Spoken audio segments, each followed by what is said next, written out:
ഇന്ന് ഞാൻ പറയാൻ പോകുന്ന മെറ്റീരിയൽ പർച്ചേസ് ചെയ്യുന്നത് എങ്ങനെയാണെന്നാണ്. നമ്മുടെ സ്റ്റോറിനും ഇൻസ്റ്റോർ പ്രോഡക്റ്റ്സ് അവൈലബിൾ ആണ്. അപ്പോൾ ഇതിന് വേണ്ട മെറ്റീരിയലെല്ലാം ഞാൻ പുറത്തുനിന്ന് പർച്ചേസ് ചെയ്യാണ് പതിവ്. അതിന് വേണ്ടിയിട്ടാണ് ഇന്ന് പോകുന്നത്. ഇന്ന് ഞാൻ പോകുന്നത് എറണാകുളത്തേക്കാണ്. ഏതൊരു ഡിസൈനറും ആദ്യത്തെ ചോയ്സ് അത് തന്നെയാണല്ലോ. ഇന്നൊരു സാറ്റർഡേ ആണ്, പക്ഷേ അതിൻ്റേതായ യാതൊരുവിധ തിരക്കും ബ്രോഡ്വേയിൽ ഉണ്ടായിരുന്നില്ല.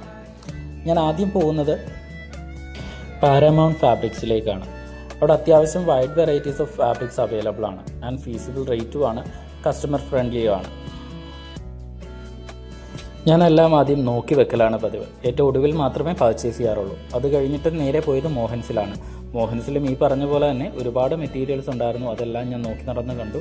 അത് കഴിഞ്ഞ് രാജധാനി ടെക്സ്റ്റൈൽസിൽ പോയി. രാജധാനിയിലും ഈ പറഞ്ഞ പോലെ തന്നെ ഒരുപാട് മെറ്റീരിയൽസ് ഉണ്ടായിരുന്നു. അതെല്ലാം ഞാൻ നോക്കി, എൻ്റെ റേറ്റും കാര്യങ്ങളെല്ലാം കമ്പയർ ചെയ്ത് നോക്കി. ഇത് കഴിഞ്ഞപ്പോൾ തന്നെ ഏകദേശം ഒരു 2 മണി 3 മണിയൊക്കെ ആയിട്ടുണ്ടായിരുന്നു. അങ്ങനെ ഫുഡ് കഴിച്ചു. ഫുഡ് അത്യാവശ്യം നല്ല ഫുഡായിരുന്നു എന്ന് തന്നെ പറയണം. അത് കഴിഞ്ഞിട്ട് ഞാൻ നേരെ പോയത് ഭാഗവതി സിൽക്സിലാണ്. അവർക്ക് 2 ഷോപ്സ് അവൈലബിൾ ആണ്, ഒന്ന് റീറ്റെയിലിനും ഹോൾസെയിലിനും. അപ്പോൾ ഞാൻ ഹോൾസെയിലിലാണ് പോയത്. അവിടെ ചെന്ന് നോക്കുമ്പോഴും ഒരുപാട് മെറ്റീരിയൽസ് ഉണ്ട്. അപ്പം അവിടുത്തെ മെറ്റീരിയലും റേറ്റും കാര്യങ്ങളും എല്ലാം നോക്കി. അതിനുശേഷം പിന്നെയും ഞാൻ തിരിച്ച് പാരാമൗണ്ടിലേക്ക് വന്നു. കാരണം ഓവറോൾ കമ്പയർ ചെയ്യാൻ നേരത്ത് അത്യാവശ്യം നല്ല ക്വാളിറ്റി ഓഫ് ഫാബ്രിക്സ് നൽകുന്നതും അല്ലെങ്കിൽ കസ്റ്റമർ ഫ്രണ്ട്ലി ആയിട്ടുള്ള ഒരു സ്ഥലം പാരാമൗണ്ട് തന്നെയായിരുന്നു. അങ്ങനെ അവിടെ നിൽക്കുമ്പോഴാണ് നമ്മുടെ ഇൻസ്റ്റഗ്രാം സെലിബ്രിറ്റിയായ മിന്നൂസിനെ കാണുന്നത്.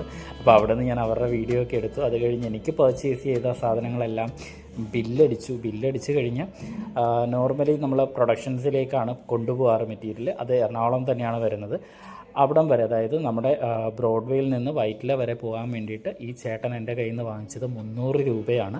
ഊബറിൽ കാണിച്ചത് 128 ആയിരുന്നുവെങ്കിലും ഈ ചേട്ടൻ ലഗേജ് ഉണ്ട് എന്ന് പറഞ്ഞിട്ട് എക്സ്ട്രാ എൻ്റെ കയ്യിൽ നിന്ന് വാങ്ങിക്കുകയായിരുന്നു ചെയ്തത്. അങ്ങനെ അവിടുന്ന് നേരെ ഞാൻ പ്രൊഡക്ഷനിലെത്തി. പ്രൊഡക്ഷനിൽ ഈ പറഞ്ഞ പോലെ തന്നെ ഈ നിൽക്കുന്നതാണ് പ്രൊപ്പറേറ്റർ എന്ന് പറയുന്നത്.